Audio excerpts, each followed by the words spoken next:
Right, welcome back to 59 Minutes. I'm Levi Kones. Today we are discussing the third perspective. With me is political analyst Jaziel Njau. When we went on the break, we left the question as, the question was, how long can we sustain this? And I think we should pick it up from there before we even, venture into, how the Kenyan political landscape looks like, and 2022 politics. The politics of giving. Businesses, okay, they call it entrepreneurial politics, economic empowerment, yes? Giving guys something, a wheelbarrow here, a portion meal here, you name it. How long can it be sustained, and can it get to everyone? And what do you think would be the disadvantage leading into 2022 of this kind of politics? Unajua kitambo Levi, I was a makanga. Na makanga economics hatukuwa tunafikiria kesho.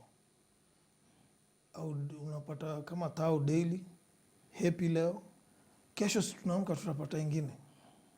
And for Dr. William, his movement, and which I believe is a good cause, the Hustler Nation, he's now the only one steering it, all right? So you cannot get that Hustler Nation to provide for everyone a wheelbarrow and a mkokoteni and a boda boda. Because at the end of it all, you'll start feeling the pinch. But if you flip the script and started now defending, like this time when kids are going back to school, start championing the cause that the government needs to pay school fees for these people because the parents were not working. You see, now the Hustler Nation is getting on course, right? But when you go now to the mkokoteni and the wheelbarrows, let me give you an example. What happened with the president? MP Deuri was the one who looked responsible enough for gathering the youths to the Hustlers Mansion. What did the president do? The president took an impromptu tour. Where? To Embakasi West. You know, this is politics. He didn't go to Dagoretti. Alienda Umoja.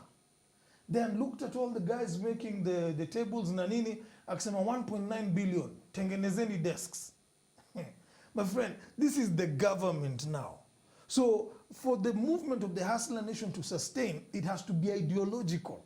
If it comes with the concept of Makanga economics, where you have to keep giving, or what you're calling the entrepreneurship of giving handouts, it will not last, because now you're coming with Dr. William Ruto as an individual, not as an institution. So the president can dish out 1.9 billion all of a sudden and make a point in Embakasi West. And everyone now will be making this, looking forward and saying the president has economically empowered.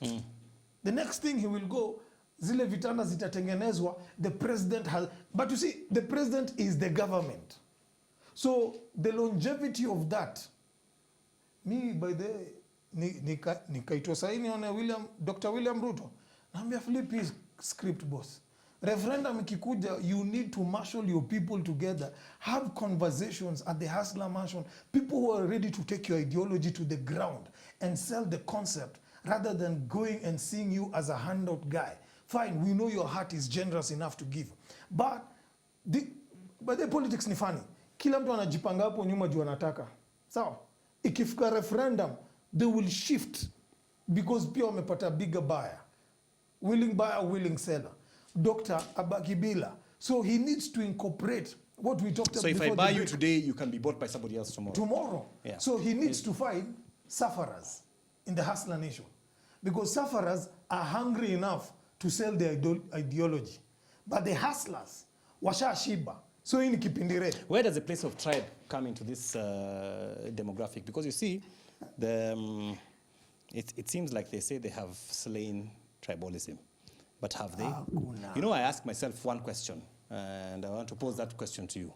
When I see young people and I see them in the cocoons, when they're hustlers, they have no problem. They're hustlers across the board.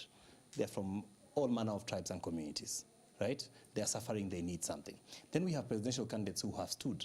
Raila Odinga is there, even though he says he's not declared, but we know he's campaigning, because he's always busy bashing Daktari and returning fire from Daktari as well. We've got Alfred Mutua, who launched a campaign for 2022. I mean, you know. I think Alonso said the other day. Yeah. You know, he called us as journalists saying that he would like to have a conversation with us, but it was a launch. We had no idea. And then there was there's Kalonzo, who's still in the race. Mudavadi is out there also campaigning. You know, and a host of other people who may come on board, Ekuru Okot and you know, and the likes of Dida and the rest, who may come on board saying we are also interested in going to the big house on the hill. But all of them are banking on one important factor. What are they bringing in terms of who's their community? If you listen to the hustler movement, they say that they do not want that kind of politics, which we all agree and say, yeah, it is time for maturity, we are beyond tribe, we are beyond tribalism and all that. But I tend to imagine with young people, we are not yet quite sure, because these same young people, when you go to universities and colleges, they will be in caucuses from their communities, discussing issues of their community. Isn't it so? You will have guys who are coming from their own backyard, having their own chamas in the university. Yes, you can say they want to empower themselves, but at the core of it, they are united because of where they come from. You see, here's the thing. So will we crush tribalism? Is it sufficient? Not in our time. With the mixed marriages going on, maybe they're children's children. But right now, you cannot ignore the tribe factor. And what the Hustler Nation is doing is a seed.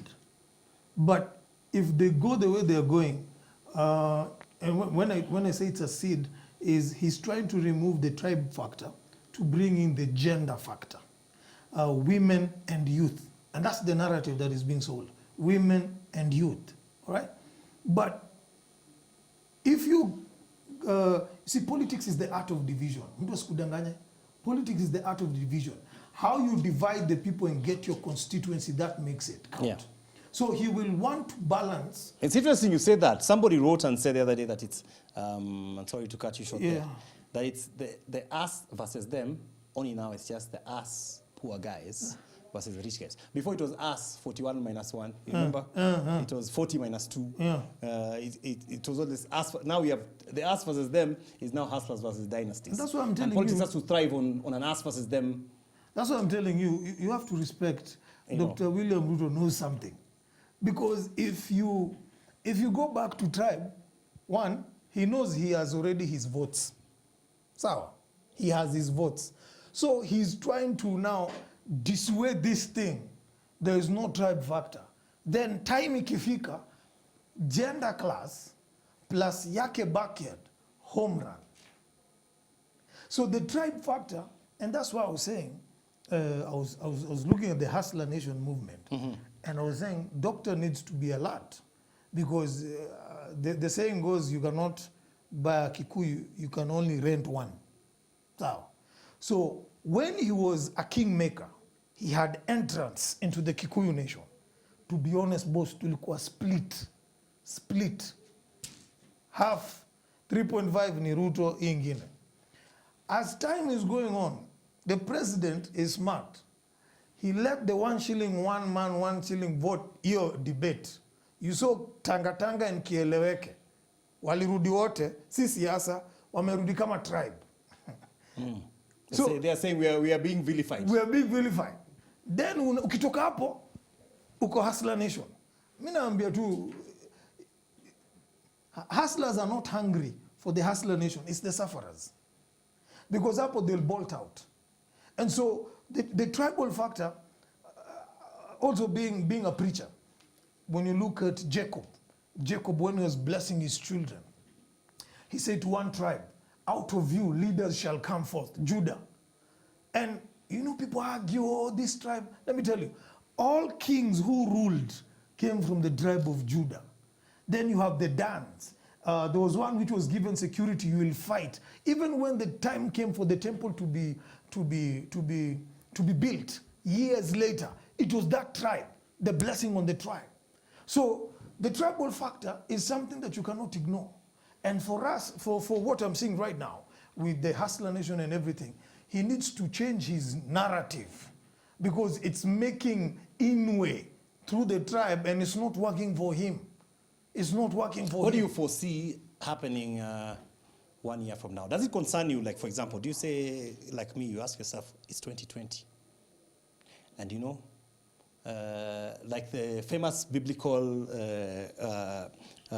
saying in politics, a day is like 1,000 years. Exactly. And 1,000 years, like a day politically, yeah. You know? Like anything could happen in 1 year. Do you feel like we will not be here at this point in time 1 year from now? You've also reminded me of Kwame Nkrumah when he said, seek ye first the political kingdom, and all these things shall be added unto you. Yeah. What will we be saying? So, because the political kingdom at this particular hour should not be on a campaign mode. It should be on a strategy mode. It should be on a grassroots movement. Let everyone talk. Yeah. By the time Firimbi na Pigwevi March, February, referendum, 3 weeks, 1 month, put all your energy consolidated and make a stand of what you stand for. But right now, this campaign mode that people are entering into is actually causing a bit of rift. And like I mentioned to you one time, when I was with the president of Zambia, he told me about the tripartite doctrine, where body, soul, and spirit. First Thessalonians, you are body, soul, and spirit. He told me politically, it's also body, soul, and spirit. I told him I don't get it. He said the spirit of a nation is the church. The soul of a nation is the government. The body of a nation is the people. When the people, when the soul gives sober decisions, the people enjoy. When the spirit, the church, does not offer leadership, the soul is detrimental and the people suffer. So you'll find people like in Egypt, where they cried and said, God, deliver us. We have been in slavery for so long. God had to lift a Moses to deliver the people. So right now, the way we are talking right now, unless things change, the soul of a nation are not up to changing this discussion. The spirit of a nation, to a degree, an extent, has been corrupted. So it bottles down to me and you, the people, what else? What should we do? So when you bring all these factors into consideration, a day is a long time. Firimbi ikipigwa hivi Feb, ama March, ya referendum, because hiyo kitu lazima ikue. That's when now you'll see. Uko sure? Lazima ikue. Acha nikwambie, ni lazima. Otherwise tutaendelea hii cycle. Na ile kitu napenda, bro, napenda hii kitu sana. You create that thing with you in mind. So, then when ikifika D-Day, sio unakalia. Ni somebody else. Because hizi tribes zinaletanga issues saa ya election. So when you have these 5 seats, okay? Me already, when you have these 5 seats, it'll bring balance to the 5 tribes. Hakuna mtu atakuwa na issue na head of opposition na kiti yake. So tushashinda, mmeshindwa, chukueni opposition, government iendelee. All right? So if that doesn't happen, you're looking at 2022, a replica. Every 5 years, we lose trillions. People withdraw. They do not want to invest. 2010, they brought a new constitution. Sindio? The proponents of the constitution, nini, and they knew Hague was coming. These guys were going to go to Hague. But guess what? Hawa Hague ndo walikuja kukalia ile nyumba ulikuwa unajengewa, yeye ndo anakuja kuingia. Musema kuna kitu inaitwa Jehovah Kipindire. Jehovah Kipindire is the God who unplans man's plan with his plan. So wewe umepanga, hii referendum lazima tuipitishe na tuishinde. Because why? Mimi ndo ndakalia hapo. Ikifika hiyo 2022, Jehovah Kipindire amepindua kipindi. Wala wanaingia. And yet there are those who say right now, you know, there are those who say exactly that we have got the Father. And they have... you have political godfathers as we have got the Father. Yeah, it has become... Us versus them, now it's even churchy, it's even gender. It's even, yes, it's even religion. And then we find pastors are up, down, you know, either aligning this way or aligning that way, praying for this side, praying for that. Right now, as I'm speaking to you... Do you think has the church lost the way? Right now, as I'm speaking to you, there's a party being formed by emojis. I was invited as a preacher. They realized hii corona imetufundisha maneno. Bars zinaweza funguliwa, restaurants zinaweza funguliwa, lakini church msifunguliwe. Kwani sisi tuko na nini? And we are praying to God. So wanataka chama sasa. Wanataka chama. The constituency of the church Mnasema ngaje 18 million Kenyans are Christians. Sawa. Sasa it was 80%. That, you know, walikuwa wasema 80%, which translated out to of 14 million out of is now about 40. 40. Yeah. Sawa. So now my emoji wali realize corona mulituweka shida. All right? You actually showed we have no voice, we have no say, that this country can continue. So what are they doing right now? They are coming up with a political party that they'll be addressing their constituents every Sunday, that they have the person who will represent the church. So it is a good thing when this thing happens, so that now anyone who wants to transcend into power, you'll have to sit down with the political party of the church. And they can also present their own MCAs, present their own governors, present their own MPs. Wacha katambe. What do you think is happening to the issue of governance in all this? Does it get lost in terms of just good policies and people getting what they need to get? You and I going and getting the services that we need. Acha ngombe ukweli, because we're talking third perspective. Hii country haiwezi work na mapolicy. Hiyo story inapotelea huko ndani. You have to be a bona fide dictator. A bona fide dictator ni, hey, Levi Kones, salimie. How are you doing? You good? Nice to see you. Na jioni na kufinya. Ndio policy ipenya. Hapa hakuna kitu itaipenya. Hakuna kitu itaipenya. By the way, rewind your history. In the days of Moi na nini, ushasikia sasa watu wakisema, wacha nikwambia mimi napenda siku za Moi, at least nilikuwa na pesa kwa mfuko. True. Huh? But nobody would, the political realm, there was a line you couldn't cross. Moi used to say, hakuna shida ongeni, lakini hapa mwezi pita. Siku hizi wamepita, wameganyaga mpaka bedroom. Then unakuja unasema the policy. So tunashinda tu policy, committee, policy. Nothing happens. Nothing happens. And let me tell you, see, I admire Kagame. I've been to Rwanda. If you see the way Rwanda is and where they came from, and when they go for a referendum, they vote 98% for him to continue. Because they realize this guy has been the center of peace. He has controlled the political temperatures. A bona fide dictator has to control the political temperatures. Because if they keep going after election, no business continue, nothing happens. So Kenya, look, what did the president do? He brought in Badi. During this corona, what Badi did and has done in 3 months, Governor Sonko said, this guy is making me look bad, like I've not done anything for these years. But Badi was saying, simple, you guys have built like 16 boreholes in slums. I don't need to charge them. They can have water. You are bringing your water and you are saying cartels are a problem. So even the baddies are saying, where is the cartel? The other day, the president said, what? You guys are accusing me for working with the military. I am working with responsible citizens. 84 buses and trucks zilikuwa kwa garage zinaenda kuuzwa. Badi alichukua 22 million. Amezipaka rangi, amezirudisha, they are back on the road. 22 million. Hiyo ungepatiana kwa committee. Ingekuwa 1 billion. Allowances, hii chai, hii gari, sijui hiyo spare part. So if the president is saying the term, and working with responsible citizens. Even the trains are up. No? Yeah, even the trains are up. They in Central, the military, they worked on the railway. Yes. All right? And where they were sleeping in a school. And a dead railway line came to life. A dead railway came to life. And the school they were working on, which was yeah, they actually brought it back to life again. Painted the whole school, nini. So if bona fide dictator is working with responsible citizens, the military, tucheze hiyo game. Juu corruption is now not a public problem. It's now a spiritual problem.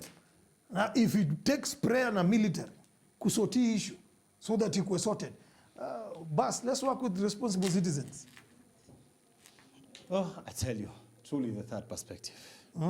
We are even running out of time, but I tell you, brother. What do you think, as I ask you final thoughts here, what do you think in the political crystal ball, if you look into it, what do you think will really define the issue of 2022? Will it really be hustlers versus dynasties? Will it be, old guard versus new? what do you think will really be on the table at that moment in time? Hustlers versus Dynasty. Ni referendum. Remember when the president and the deputy went for the election of 2013? To those two guys, it was a referendum. It wasn't an election. If we lose, we'll be hanged. If we win, we will sort out the case while we're in power. The Hustler versus Dynasty is for this referendum. And my admonition even to Dr. William na hiyo team ingine, make sure your agenda is so focused instead of wheelbarrows na nini, so that referendum ikuwe a protest vote. That one will determine 2022. But the truth of the matter of 2022, ini fresh. Hii lazima. Uliona what happened with ODM? By election, zile mbili wali lose. And they had all the mass, they had all the financial muscle, everything. But the people chose their own to represent them, who feels them. By the time they got the third by-election ya Northeastern, waliwachilia wakasema chukua Jubilee. Waka make sure. Because if they lost that one, it was clear ODM is no longer a party. So the people, Kenya, nishako involved na politics na kuita watu kwa barabara, it doesn't work, not unless when ni Raila. The only thing Kenyans know well is ballot.